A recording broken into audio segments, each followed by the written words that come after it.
جہاں تک social relations کا سوال ہے، مجھے مزاحیہ نیچر کے لوگ تھوڑے زیادہ پسند ہیں۔ بیسیکلی میں خود تھوڑا سا سیریس نیچر ہے میری، تو بیسیکلی کہتے ہیں نا جی، بلبلے میں ضرور دیکھتا ہوں۔ تو مزاحیہ نیچر کے جو لوگ ہوتے ہیں ان کے ساتھ مجھے ٹائم گزارنا بہت اچھا لگتا ہے۔ اس کے علاوہ انٹلیکچوئل مائنڈس، مطلب جن کے ساتھ رہ کے میں کچھ سیکھتا ہوں، کامیاب لوگوں کی کمپنی، جو بندہ زندگی میں خود کامیاب ہے، اس کے ایکسپیرینسز سننا کہ اس نے پوری زندگی کیسے گزاری۔ اور مجھے یاد ہے کہ موسٹ آف دا ٹائم میں اپنے بہت سارے پروفیسر، ڈاکٹر، اپنے ٹیچرز، اپنے والدین، کسی بھی فیلڈ کے، لازمی نہیں ہے کہ وہ زندگی میں صرف اپنے فیلڈ میں جو کامیاب ہیں تو ان کے ساتھ بیٹھنا، ان کے ساتھ گفتگو کرنا، ان سے پوچھنا، ان کی لائف جرنی پوچھنا کہ آپ نے زندگی میں کیا کیا ایکسپیرینسز کیے، تو ان کی زندگی سے سیکھنے کی کوشش کرتا ہوں بہت زیادہ۔ اور ایسی کمپنی اللہ کا شکر ہے مجھے اویلیبل بھی ہے۔ اور جہاں تک میرے دوستوں کا سوال ہے، میرے دوست بھی ماشاءاللہ بہت زیادہ میڈیکل فیلڈ میں ہوں تو میرے دوست بھی بہت زیادہ انٹلیکچوئل مائنڈ اور بہت زیادہ ذہین ہیں، اور انہوں نے بھی میری شخصیت پہ کچھ گہرے اثرات مرتب کیے ہیں اور مجھے زندگی میں آگے بڑھنے کا ایک حوصلہ دیتے ہیں۔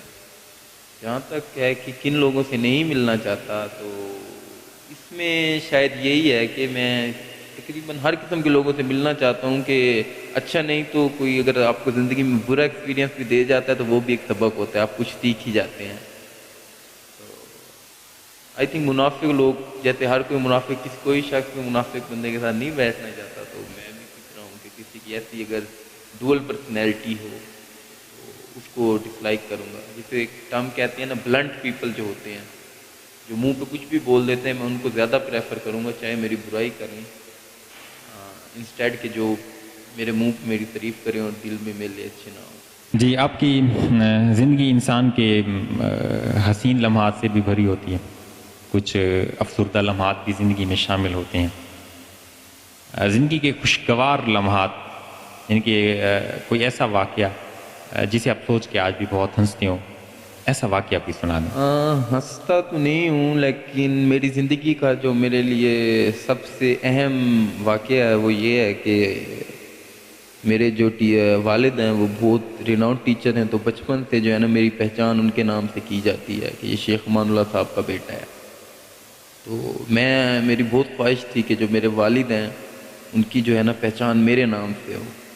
تو یہ میری زندگی کا ایک خواب تھا بہت بڑا کہ میں اس دن نا بہت پراؤڈ فیل کروں گا جب میرے والد کی جو ہے میرے نام سے پہچان ہو۔ مجھے یاد ہے کہ جب میری فرسٹ ایئر میں ادھر پوزیشن آئی تھی، بورڈ میں 3rd پوزیشن تھی اس وقت، سیکنڈ ایئر میں پھر میں امپروو کر کے 2nd پوزیشن لے گیا تھا بورڈ میں۔ تو اس وقت یہاں کے نا پرنسپل چینج ہوئے تھے، رؤف طاہر صاحب جو تھے پرنسپل بنے تھے سپیریئر کالج کے۔ تو میرے والد کو ویسے بھی لوگ بہت جانتے ہیں، تو وہ ان سے ملنے آئے، تو رؤف طاہر صاحب ان سے ملے جیسے وہ عام لوگوں سے ملتے ہیں۔ لیکن جب میرے والد نے ان کو کہا کہ میں عبید اللہ کا والد ہوں، تو رؤف طاہر صاحب ان کو دوبارہ کھڑے ہو کے عزت سے دوبارہ ملے۔ تو وہ میری زندگی کا آئی تھنک سب سے پراؤڈ مومنٹ تھا جب میری وجہ سے میرے والد کو ایک پہچان ملی تھی۔ تو وہ لمحہ جو ہے نا میں اپنی زندگی کا کبھی نہیں بھولوں گا، ایک بہت یادگار لمحہ۔ آپ کے والد صاحب ہمارے بھی ٹیچر ہیں، کافی اسٹرکٹ قسم کی ان کی طبیعت ہے۔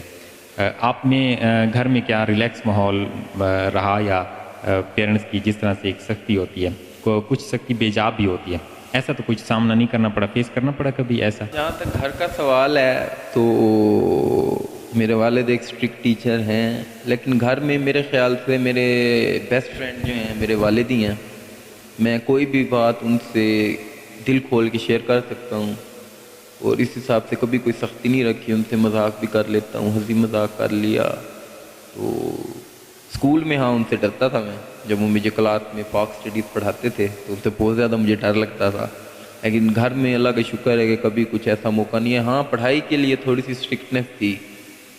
جب چھوٹا تھا تو ظاہری بات ہے بچے تھے، ان کا پڑھائی میں دل نہیں لگتا، ٹی وی کھیل اس طرف زیادہ دھیان ہوتا، تو اس وقت تھوڑا فیل ہوتا تھا کہ سختی ہے۔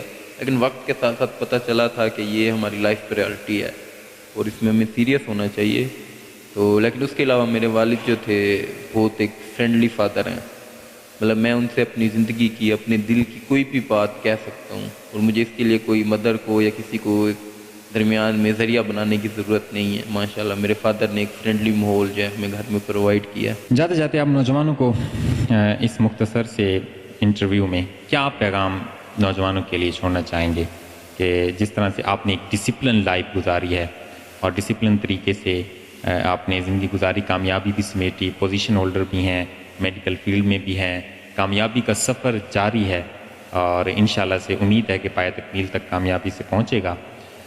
لیکن ان نوجوانوں کو جو آپ سے جونیئر ہیں ان کو کیا پیغام دینا چاہیں گے؟ جو میرے سے جونیئر اسٹوڈنٹس ہیں میں ان سے یہی میسیج دینا چاہوں گا ان کو کہ آپ اپنی زندگی میں جس فیلڈ کا بھی انتخاب کریں اس میں خوب محنت کریں.